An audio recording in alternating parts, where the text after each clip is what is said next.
featured home of the month is the Astro 3A231A. This home offers open floor plan living.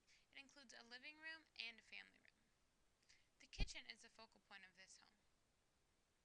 The kitchen features a large island with both workspace and an eat-out ledge. It also is considered an eat-in kitchen with space for a nice-sized table in the nook area.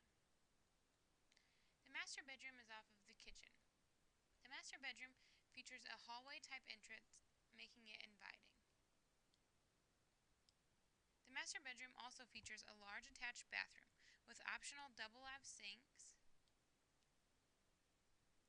a standard tub-shower combo that can be optioned up to a soaker tub and walk-in shower, a linen closet, and also the master bedroom walk-in closet. The secondary bedrooms are similar in size and closet space.